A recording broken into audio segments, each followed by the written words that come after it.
Hello mga boys and girls. Mga pare, mga mare, mga marites. Ayan, dito tayo muli sa isa nating channel. It's too late boy, it's too late. You know that? Ano ba yung late?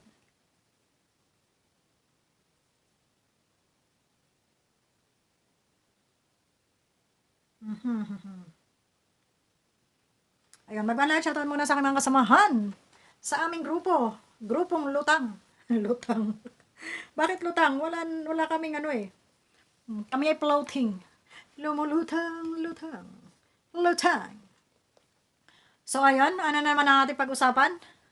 Pabira, ang dami-daming kaek-ekan, Diyos mio, marimar. Oy, balita ko'y kumakalma na yung iba dyan. Ha, huwag kayong kalma, sige lang, banat lang. Oo, walang kalma-kalma. Meron ako ditong nabasang, tawag na rin. Isang nag-live, or sino to? Si Bibi Boy ba to? Ano to? Teka lang. Sana maging okay pa. It's too late. No? Wala nang okay. Dapat noon nyo pa ginawa yan. Nung hindi pa sila tinubuan ng sungay. Nasabi nyo nga ay sila yung mga mukha ng mga demonyo ngayon. Ha? Nung sila sana hindi pa tinutubuan ng sungay, sana ay inayos nyo na yan. Ngayon, nagkukumahog ka na baby boy na mag-PM at mag-sorry-sorry. It's too late. Nagalit na yung sino bang sinasabi yung nasa likod? O sinong nasa likod? Yung nasa likod. Oh, alam na ni Bupiliang kung sinong nasa likod. Nagalit na. Hindi si Dr. Love. Hindi si Dr. Love ang nasa likod. Alam niyo yan. At binulong na yan ni Redzen, sponsor. Nagalit na. Kaya wala na kayong magagawa. Boy, ano, okay lang? Okay ka lang? Mukhang stress ka na, boy. Sana maging okay pa. Wala na. Sus, huli na. Pero siguro, dyan na lang. Pagharap-harap na talaga. Ay, nako. Yan, sinasabi ko. Ha? Ngayon, matsakit? Pambihirang matsakit yan. Diba?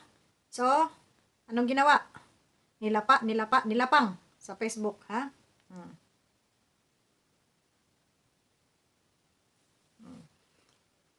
Oh, sabi dito ni Javier De Leon, may post. Ay, Berador, basahin ko lang yung post mo ha, 41 minutes. Labanan natin lahat ito, buo. Ang Kalingap, dito lang tayo, sama-sama. O ayan, sama-sama kayo. Harapin nyo ngayon si ano, o nandun si Libayan, o binabanatan si Papa Bal. Tsaka si Makagago. Bira. Paano ba yan? Ha? Diba? So, grabing mga paninira dito. Diyos mio. Grabing paninira. Alam nyo, napakasakit Kuya Ede ang ginawa nyo sa pamilya. Ngayon, kung ikaw boy ay magsosorry, ay I think hindi nyo na madadala sa pa-message eh. Dapat noon pa nung hindi pa naging mukhang kawawa at hindi pa binugbog itong pamilyang ito, noon pa sana ay gumawa na kayo. Wala eh. Pinabayaan mo lang yung mga tao dyan ng kahul, lalo na yung kampo mong si Kapuki. Post dito, post doon, ng paninira dito sa dalaga. Ngayon sasabihin mo na wag ibas is too late. At ngayon umaasa ka pa na maging maayos ang lahat. Magiging maayos siguro, banda do, pero may damage na. Kumbaga nakasira na kayo ng buhay. Nakasira na kayo ng reputasyon. Noon, ayaw ni Beyonce magpatulpo, ayaw magpabarangay, ayaw ng lahat, nadala sa pakiusap, kasi nga, ay rumirespeto siya kay Kalinga Prab. Pero sinagad nyo, inubos nyo ang pasensya ng tao. Nung pamilya, hanggang sa pamilya, binaboy nyo dito sa social media, kasama ng mga marathoners mo kuno. Ha? Sino yon? Ayan, yung mga tao mo dyan, sila Kapoki. Di ba? At ngayon, andyan pa yung ibang mga reaktor dyan, na sumbat-sumbat din, parang may mga ambag naman. Wala kayong karapatan magsusumbat. Kung talagang matatapang kayo at kayo ay naaano kay Kuya Bal, hindi si Beyonce ang kalabanin ninyo. Hindi yung pamilya ang kalabanin nyo. Ang kalabanin nyo yung tunay na kalaban ng Kalingap. Kasi kayo man lang ang nagano dyan eh. Kayo ang nagbuyo. Ha? Kayo ang nagbuyo kung bakit naging matapang yung mga taong iyan. Ha? Sila ay umabot doon sa tulpo. Kayo ang nagbuyo dyan. Hindi kung sino. Dahil hindi nyo na tinigilan ng kakabas dito, kababas doon, reaksyon dito, reaksyon doon. Nananawagan na, tigilan na ninyo sila. Pero ano, ang sasaya nyo pa. Ha? Hindi kayo magkamayaw ng pagre-reaksyon. So, anong nangyari? EDSI forever? Ha? EDSI hanggang tulpo? Ayan, EDSI hanggang tulpo. O ngayon, masaya na kayo? Ha? Nasira nyo na o napahiya nyo na? Kayo nagpahiya dyan kay Kuya Bal, hindi sila. Kasi kayo ang nag-utos sa kanila para sila ay magpatulpo. Hindi nyo kasi tinigilan eh. Tapos ngayon, mga sip-sip na naman kayo. Sasabihin na naman ninyo, lumayas kayo diyan sa bahay na yan. Ibalik ninyo yung bahay na yan. May mukha pa ba kayong iharap kayo? May mga mukha pa rin ba kayo iharap kay BSM? May mga mukha pa rin ba kayong ihaharap na wala nang katigil-tigil yung mga bunganga yung makakati kasama ng mga pim-pim ninyong makakati? Di ba? So yan, ang napala nyo. At boy, sorry daw, sorry. Ano? Nag-sorry ka, nag-message ka, nagsasorry. Ibig sabihin, ay may ginawa ka talagang kasalanan. So doon mo harapin yan. Kasi mukhang hindi mo na to sila madala ng iyong sorry. Depende na lang kung patitigilin mo lahat yung mga nagngangaw-ngaw dyan. Andyan no, sa Facebook, may mga post na naman, mga bagong panglalait na naman. Sorbahin mo kasi. Hindi pati doon sa Facebook page mo. May mga pasaring ka rin doon. May pa-post-post ka rin. Diba? Nakaya ng tinapa. Ngayon, nag-assume pa kayo na matatapos? Yan. Ako hindi ako galit sa galit ako dun sa nangyari. Bakit? Kasi una pa lang nakikiusap na. Tama na, nakikiusap na yung pamilya. Tama na po. Diba? Pero anong ginawa ninyo, hindi nyo tinigilan, hindi nyo tinantanan, may sumusuntok, may sumisipa, may nananampal, may nanununtok, may sumisipa. Bugbog yung pamilya. Ngayon, mag-sorry-sorry, hindi nyo yung mabayaran ng sorry nyo. Yung kahihiyan, lahat ng masasakit na salita, na naandyan, libo ang nangungutya sa pamilyang ito. So, madala yan ang sorry-sorry mo? Diba? Kung nanahimik lang yung kampo nyo, tatahimik din sana yung si Duklat doon. Wala sanang problema. Kaso wala eh. Hala, bera dito, bera doon. Ayan. Ngayon, ano ni? Hanggang sa kamatayan ng pamilya, may nag-RIP na. May nagra-rise in peace na doon sa pamilya. Tama pa ba yun? Anong kasalanan ng pamilyang ito at ginanunan ninyo? Hanggang sa kanilang kamatayan ay inyo ng masyado yung dinikdik, durog na durog itong pamilyang ito sa mga basher. Na dahil yan sa kagagawan mo. Kagagawan ninyo. Kagagawan, ng mga alipores mo. Boy liblib. Paglaban pinagsasasabi nito mga at pinakalma mo yung iyong mga tauhang dyan, yung mga galamay mong makakatipa sa gabi. Ngayon, nanahimik yata sila. Nanahimik ba? Yung kampo ni Kapoke? Buhay pa ba? O ano nang nangyari dyan? Buhay pa ba? Sari-sari, araw-araw, may nagra-rise in peace dito sa pamilya, mga nag-RIP. Tama ba yun? Mayroong nanunumbat, mayroong nagpapalayas, mayroong nangungutya. Sabi ko nga sa'yo, may iba yung sumasabunot, iba yung kumukurot, iba yung sumasampal, iba yung sumusuntok, iba yung sumisipa. Yan ang ginawa ninyo sa pamilyang ito.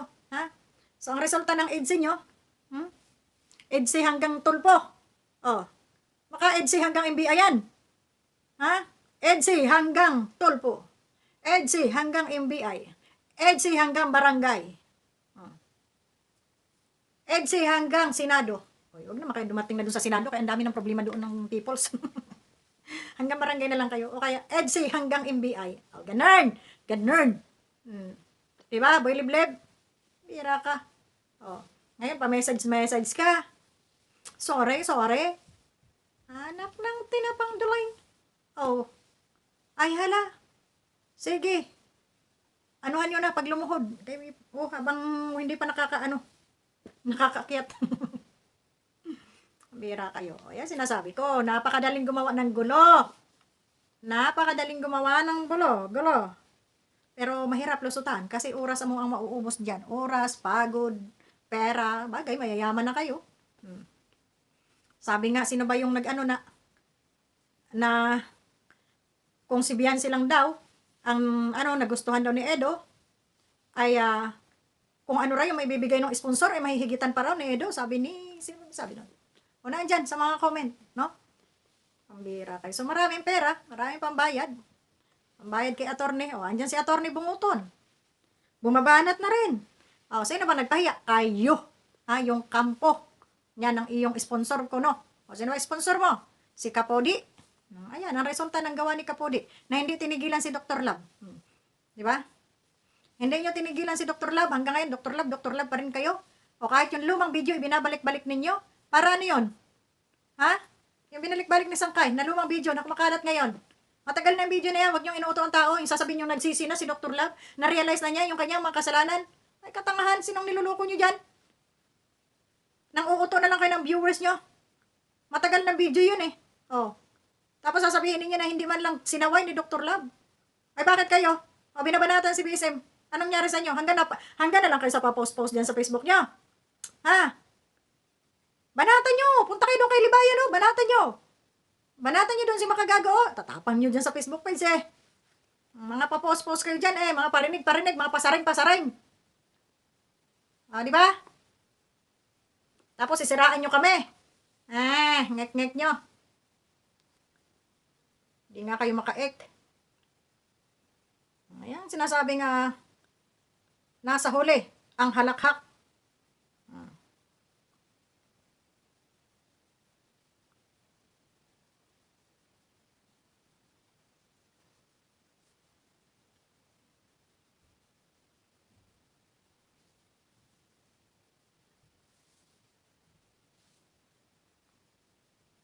Kawawa na tuloy si Papa Bal. Ngayon, siya naman yung pinagtutulungan. Dapat kayong pinagtutulungan dito eh. Oh. Dapat yung mga nag-reaction dyan, yung mga nag-post-post dyan sa Facebook, yung mga nagmarites dyan, nanlait ng kung ano-ano masasakit na salita, dapat kayo yung pinagtutulungan dito. Kaso hindi. Sino pinagtutulungan dito ngayon? Oh, si BSM. Gaya ng ginagawa nyo ngayon kay Beyonce. Oh. Ngayon, anong nangyayari? Kay Kuya Bal, may kumukurot, may sumasabunot, may sumisipa, may tumatadyak, andyan si Kapisot, andyan si Kapitana, andyan si Yintibo, andyan si Salcedo, andyan si Makagago, andyan si Bungoton. Ay no, binubugbog din nila. Asan kayo? Doon yung ilabas yung tapang ninyo. Di ba? Tatapang nyo, wala sa hulog.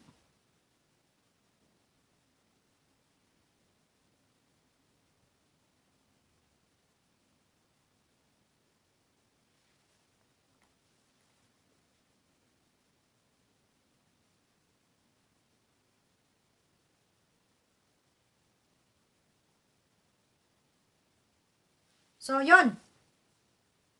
Masasabi ko lang, sana mahabol nyo pa yung paghingi-hingi nyo ng sorry. Sana lahat naman tayo nag-a-assume dito na matapos na yan lahat, pero ewan, hindi na siguro titigil yan hanggat may kumikita, andyan. At saka yung mga pabida-bida dyan, ay naku, tigilan nyo na. Tumigil na kayo, para matahimik naman ang mundo. Ha? Matahimik na yung ido nyo, matahimik na yung Beyonce namin, o, tapos na. Stop na kayo, parang awa nyo na. Hindi lang si Beyonce dito nabubugbog. Oh, binugbog ninyo dito si Beyonce, ngayon naman kayo ang binubugbog ng kung saan panig. Tama na, yung kapupos ninyo diyan. Ha, kangangaw-ngaw ninyo. Na puro kayo mga haka-haka. Ha, kahit mali, halasang ayunan. O ngayon, sinong pinahamak ninyo? Diba? Yan ang napapala. Mga ano kasi eh. Diba? So, hindi ako makalag kasi nga ang daming nakalag ngayon. Kaya short video lang tayo nito. Upload lang pala. Upload. Kawawa naman. Stress na ang kanilang mga pislak. Ha? Oink-oink. Nag-live ba si Oink-oink? Parang hindi, no? O, yan ang sinasabi ko. Oink-oink. Natago ka na sa sa banlat mo. Huwag ka magtago. Yan ang gusto nyo. Diba? Wala na kayong tigil dito sa Facebook. May nag-RIP na. Kung ano-ano ni. Sus, Ginoo ko ninyo.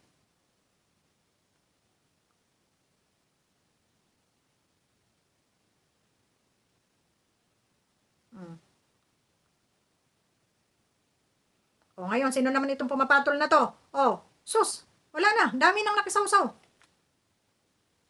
Sino to? Si Bakekang. O, imbis na hindi gagalaw si Bakekang, na-trigger na rin. O, sabi nito ni Imelda Hortaleza, isa rin pulpol, benepisyaryo na di marunong magpasalamat. Ay, manahimik ka.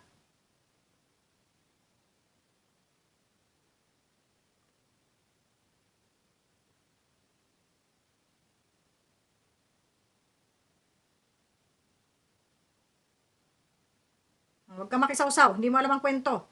O, sa Facebook page to ha. Sa Facebook, bago mga page nila. Ang daming page na naglabasan ngayon. Totoo lang. Mga bagong page. Ha? Nilapa-lapa ninyo ang tao.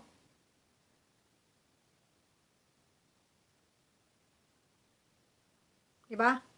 Tapos ang papangit pa nito mga ano na to.